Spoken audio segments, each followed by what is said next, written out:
तेज कृशानुरोष मही शेषा, अध अवगुण धन धनी धनेसा।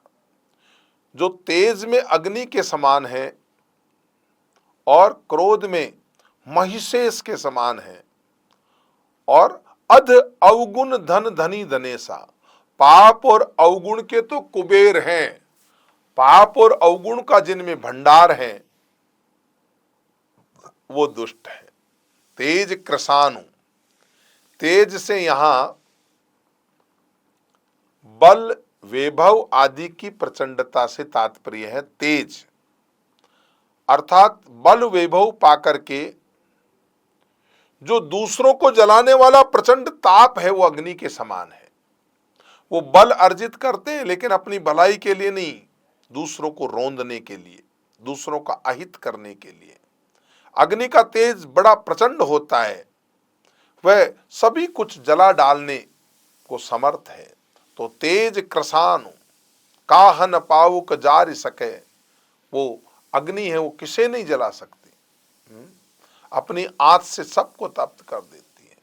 वैसे ही अगर इनके वैभव और बल हुआ तो ये उससे दूसरों को जलाने के लिए काम लेंगे। इनमें अगर भगवान ने ताकत दी, कहते ना पापी का धन प्रलय जाए, तो ये फिर उसको अच्छे कामों में नहीं लगाएंगे। जैसे अग्नि अपने तेज से बुरी भली सभी वस्तुओं को जला डालती है, वैसे ही दुष्टों का न कोई मित्र होता है, न शत्रु होता है, न उदासीन होते हैं ये तो, और अपने तेज से इनका काम संताप पहुंचाना ही है। बुरी भली सब वस्तुओं को जला डालना ये दुष्टों का स्वभाव होता है। बात बात में क्रोध करना, अग्नि के समान क्रोध करना, अधिक प्रचंड हो जाना, ये दुष्ट के स्वभाव है। हम अपने आप में ढूंढें क्या कहीं ऐसा कोई स्वभाव हमारे में तो नहीं है। जैसे अग्नि स्वयं तप्त हैं, वैसे खल भी स्वयं तपते हैं, उनको दूसरों का क्रोध की जरूरत नहीं, वो तो सारे दिन लाल आंख ही रहती है। तेज कृशान रोष महिषेषा, महिषेष माना, महिषेष का एक अर्थ होता महिषासुर। महिषासुर आप जानते हैं ये रंभ नामक दैत्य का पुत्र था, और इसे हिरण्यकश्यपु के अनुलाद नामक पुत्र का पुत्र कहा गया है। महिषेष, महिषासुर मर्दनी माँ के लिए कहा जाता है ना। और इसकी माँ का नाम था महिषी, और इसने हिमगिरी के ऊपर बड़ी कठिन तपस्या करके ब्रह्मा जी का वर प्राप्त किया था, और स्त्री छोड़ किसी पुरुष से इसका वध एवं स्वयं का अधिष्ठाता बन बैठा कि तुम्हारा वध जो है, बोला ब्रह्मा जी ने कहा बेटा वर मांगो, तो उन्होंने कहा वर इतना ही है, पुरुष मुझे मार न सके, स्त्री तो मेरे लिए चीज ही क्या है। इसलिए माँ दुर्गा को प्रकट होना पड़ा और देवी ने युद्ध करके महिषासुर मर्दनी कहलाई। ऐसे ये महिषेष है। अध अवगुण धन धनी धनेसा, तेज कृशानु रोष महिषेषा, महिषासुर की तरह इनका क्रोध है। उदय केत समहित सभी के, दुष्टों का उदय होना ये ठीक नहीं है। केत, केत नाम क्या होता है, केतु तारा निकलता है जिसको हम पुच्छल तारा बोलते हैं, पर वो क्या करते हैं को वो उसको हम विश्व में हितकारी नहीं मानते। हम सोचते हैं अब कुछ अनहोनी घटनाएं होगी। एक प्रकार का तारा होता है जिसमें पूंछ दिखाई देती है, हम पुच्छल तारा भी बोलते हैं, पुच्छल तारा। कुछ लोग इसको बढ़नी और झाड़ू आदि भी कहते हैं। इस तरह के अनेक तारे हैं और इनकी संख्याएं भी अनिश्चित हैं। लेकिन केतु की पूंछ में स्वयं का प्रकाश नहीं होता, वह स्वच्छ पारदर्शी और वायुमय होता है, जिसमें सूर्य के सानिध्य से प्रकाश आ जाता है, और वह अपने उदय काल में ही उदय के 15 दिन पीछे शुभ या अशुभ फल देता है। तो भाई ऐसा जो केतु है, दुष्ट संस्कार जो हैं वो व्यक्ति को बिगाड़ते हैं। उदय केत समहित सभी के, ये कुंभकर्ण सम सोवतनी के, ये तो कुंभकर्ण के समान जाकर के सो जाएं, गोस्वामी जी कहते हैं ये सोते रहें, भगवान इनको नींद दे दो। मेरे बाबा जी कहते थे कि सोता साध जगाइए लेवत हरि को नाम, सोता सिंह ना जगाइए जीवन करे हराम। सोते हुए किसी साधु को जगाओ, वो जागेगा तो राम राम राम राम राम राम राम राम राम राम परमात्मा का नाम लेगा। लेकिन अगर किसी आपने सोते हुए सिंह को जगा दिया बाबा, हाँ, सोता सिंह न जगाइए जीवन करे हराम।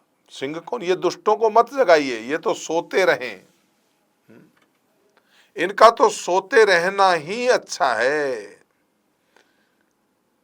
और ऐसे लोग जो दुष्ट होते हैं वो ऐश्वर्यहीन, दरिद्र, सोचग्रस्त में दबे पड़े रहें, वो ही ठीक है।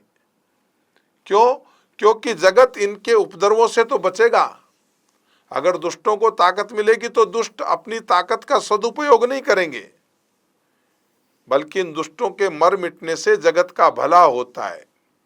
जैसे कुंभकर्ण के जागने से संसार चौपट होने की संभावना रहती थी, वैसे ही दुष्टों के उदय होने से संसार के अकल्याण की संभावना है। इसलिए ये लोग तो सोते ही रहे तो ठीक है। अब आजकल आप देखो, अपन दुष्टों के गुण तो देख रहे हैं, लेकिन इतने दुष्टता के गुण हमारे में कितने हैं, ये अन्वेषण का विषय है। आजकल आदमी जो है ना, वो अपने दुख से दुखी नहीं है। किसी को धर्म की चिंता है, किसी को संप्रदाय की चिंता है, किसी को पार्टी की चिंता है, लेकिन उसको अपने आप की चिंता नहीं है।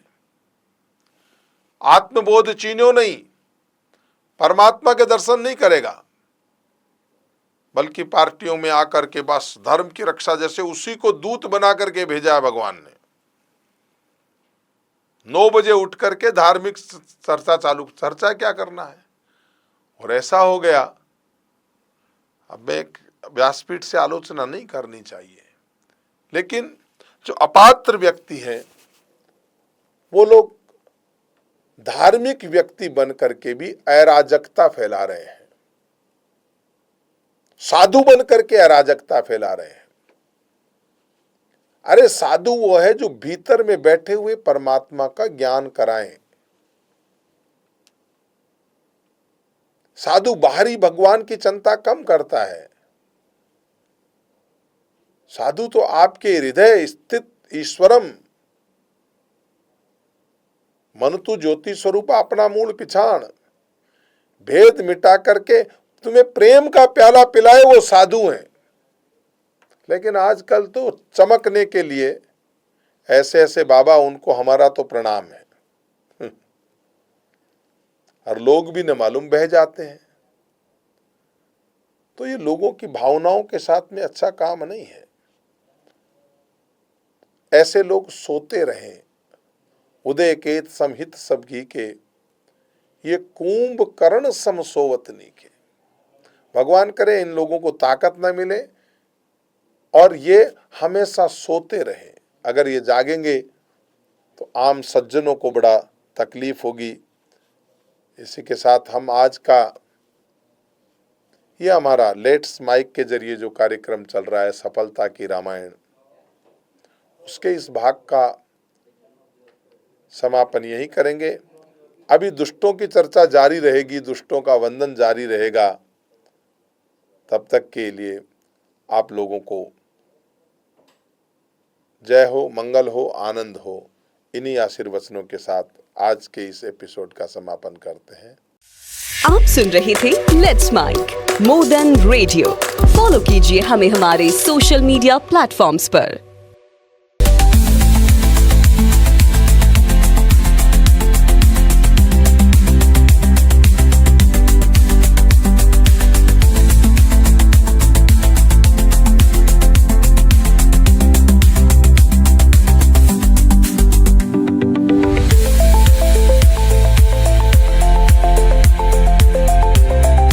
Download the app now from Play Store. Available both on Android and iOS mobile phones.